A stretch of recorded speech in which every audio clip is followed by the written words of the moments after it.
ஒரு வசனத்தை வாசியுங்கள். நாம் அந்த காரியத்தை தான் பார்க்க போகிறோம். வெளிப்படுத்தின விசேஷம் 13ஆம் அதிகாரம் 13வது வசனத்தை வாசி. அன்றியும் அது மனுஷருக்கு முன்பாக வானத்திலிருந்து பூமி மேல் அக்கினியை இறங்க பண்ணத்தக்கதாக பெரிய அற்புதங்களை நடப்பித்து. நல்லா கவனிங்க. அன்றியும் மனுஷருக்கு முன்பாக வானத்திலிருந்து அக்கினி இறங்கத்தக்கதாக பெரிய அற்புதங்களை நடப்பித்தது. யாரை பற்றி சொல்லப்பட்டிருக்கிறது? இந்த இடத்துல சொல்லப்பட்டிருக்கிறது யாரை குறித்து அப்படின்னு பார்த்தீங்கன்னு சொன்னால், கடைசியாக வரக்கூடியதான ஒரு ராஜ்யம், அரசாங்கம், கிங்டம், பூமியை முழுவதும் தன் கண்ட்ரோலில் எடுக்க போகுது. அதுக்கு ஒரு அடையாளம் என்னென்னா, வானத்திலேருந்து அது அக்னி என்ன செய்ய போகுது? இறக்க போகுது.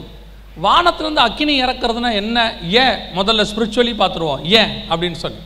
பழைய ஏற்பாட்டில் இப்படி ஒரு சம்பவம் இருக்குது. 1 ராஜாக்களின் புஸ்தகம் 18ஆம் அதிகாரத்தில் இப்படி ஒரு சம்பவம் இருக்குது. என்ன சம்பவம் அப்படின்னு கேட்டிங்கன்னா, எலியா வானத்திலேருந்து என்ன செய்கிறாரு? அக்னி இறக்குறாரு. அன்னைக்கு பாகால் தீர்க்கதரிசிக்கும் எலியாவுக்குமான ஒரு போட்டி.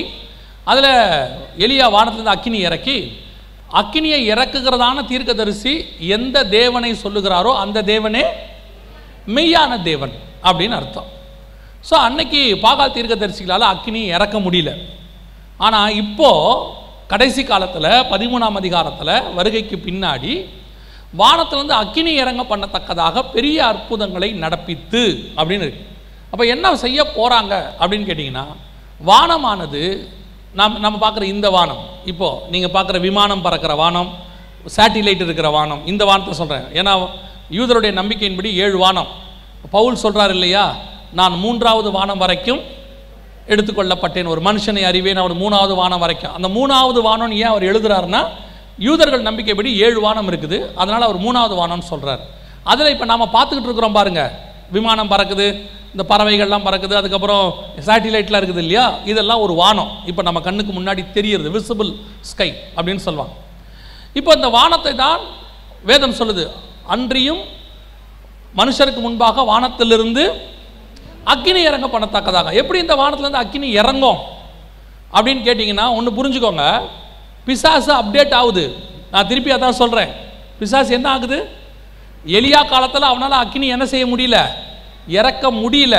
ஆனால் கடைசி காலத்தில் அவனால் என்ன செய்ய முடியுது? அக்கினி இறக்க முடியுது. அதுக்கு காரணம், கர்த்தர் வானத்தை அவன் கையில் ஒப்பு கொடுக்கிறார். ஒன்று, அவர் ஒப்பு கொடுத்தாலும் அக்கினி இறங்க பண்ணுற அளவுக்கு அவன் என்ன ஆகுறான்? தன்னை அப்டேட் பண்ணி கொள்கிறான்.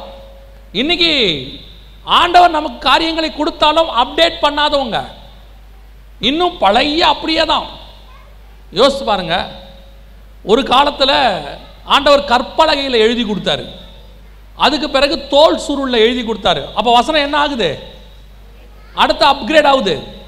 வசனத்தில் தோல் சுருளில் இருந்தது, அதுக்கப்புறம் எதில் வருது? பேப்பரில், தோல் இதில் வருது, புத்தகமாக வருது. இன்னைக்கு நம்மக்கிட்ட பிரிண்டட் வெர்ஷன், அடுத்து டிஜிட்டல் வெர்ஷன். அப்போ வசனம் என்ன ஆகிட்டே வருது? அப்கிரேட் ஆகுது. ஆனால் ஒன்று, அது பிரிண்ட் பண்ணுற மோடு தான் அப்கிரேட் ஆகுது, வசனம் அப்படியே தான் இருக்குது. அது நேற்றும் இன்றும் என்றும் மாறாதது. எது அப்கிரேட் ஆகணும், எது அப்கிரேட் ஆகக்கூடாதுன்னு உங்களுக்கு தெரியணும். வசனத்தை மாற்றக்கூடாது. ஆனால் டெக்னாலஜி மாறும்போது நாமளும் என்ன செய்யணும்? சில விஷயங்களை மாற்றிக்கொள்ளணும். இப்போ நம்ம இந்த எல்இடி ஸ்க்ரீன் கொண்டாந்துருக்கிறோம். ஒரு காலத்தில் வெறும் ஓஎஸ்பின்னு ஒன்று இருக்கும், ஓவர் ஹெட் ப்ரொஜெக்டர். அதுக்கப்புறம் எல்சிடின்னு ஒன்று இருந்துச்சு. இப்போ இது வந்து நம்ம எல்சிடி ப்ரொஜெக்டர்கிட்ட வந்துட்டோம். இப்போ நார்மல் ப்ரொஜெக்டர்லேருந்து இந்த இதுக்கு வந்துட்டோம். இந்த அப்டேட் வரும், ஆனால் அப்டேட் ஆகும், வசனம் மட்டும் என்ன செய்யாது? அப்படியே தான் இருக்கும். 2000 வருஷத்துக்கு முன்னாடி வசனம் பழசு, இந்த ஜென்ரேஷனுக்கு ஏற்ற மாதிரி வசனத்தை மாற்றணும்னா அது தப்பு. இந்த ஜென்ரேஷனுக்கு சொல்லி கொடுக்கறதுக்கான மோடை மாற்றணும், மீடியாவை மாற்றணும். ஆனால் வசனம் மாறக்கூடாது, வசனம் அப்படியே தான் இருக்கணும். ஏன்னா இயேசு நேற்றும் இன்றும் என்றும் மாறாதவர், அவர் தான் வார்த்தை. அதுவும் மாறாது, இயேசுவும் மாற மாட்டார். இன்னைக்கு என்ன ஆகுது அப்படின்னு கேட்டிங்கன்னா, சபை பல விஷயங்களில் என்ன ஆகலை? அப்கிரேட் ஆகலை. அப்கிரேட் ஆகாதனுடைய விளைவு பிசாசு அப்கிரேட் ஆகிட்டே போகுது. ஒரு காலத்தில் டிவி பார்க்கறது தப்பு, இப்போவும் டிவி பார்க்குறது தப்பு. ஆனால் என்ன பார்க்குறோன்றது தான் முக்கியம். டிவியை பார்க்குறதுன்றதுல என்ன பார்க்குறோங்கிறது தான் முக்கியம். ஒரு காலத்தில் என்ன சொல்லிட்டாங்க? டிவி தப்பு, அதுக்கு முன்னாடி ரேடியோ தப்பு, ரேடியோவில் பாட்டே கேட்கக்கூடாதுன்னு. ஆனால் உங்களுக்கு தெரியுமா, ரேடியோவில் எம்எல் ஜெபல் சிங் அண்ணனும் டிஜிஎஸ் அங்கிளும் அவங்க பேசின பாடினது மூலமாக அந்த காலத்தில் 1000 கணக்கானோர் ரட்சிக்கப்பட்டாங்க. எத்தனையோ ஊழியக்காரங்க உருவானாங்க.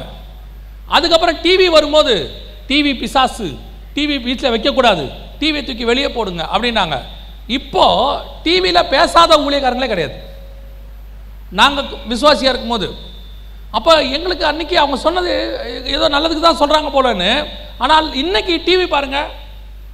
இப்போ அடுத்து கம்ப்யூட்டர் வரும்போது என்ன சொன்னாங்க? அது 666 கம்ப்யூட்டருக்குள்ளே போகக்கூடாது. எல்லாம் உண்மைதான். ஆனால் இன்னைக்கு இமெயில் ஐடி இல்லாத பாஸ்டர் யார்?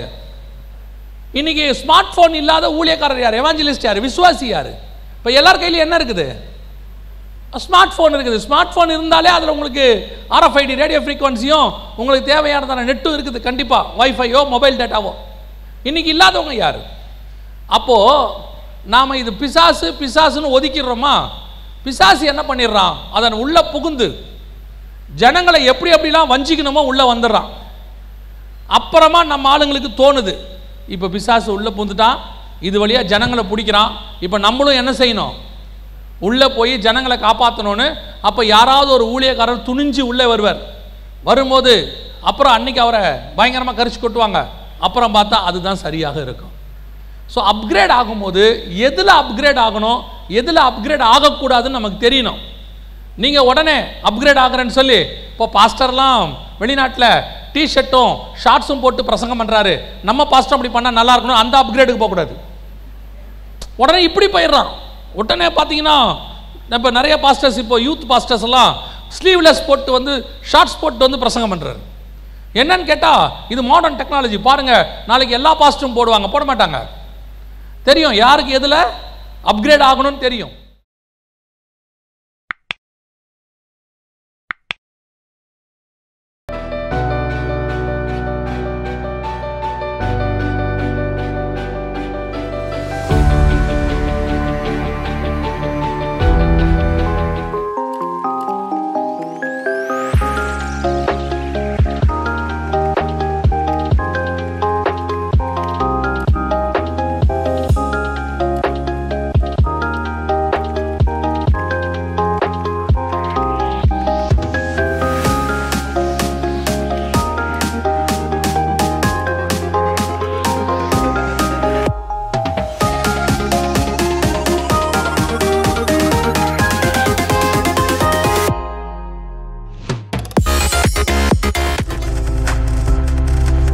நீங்கள் பார்த்து கொண்டிருப்பது உங்கள் ஜாய் டிவி. உங்கள் துக்கம் சந்தோஷமாய் மாறும்.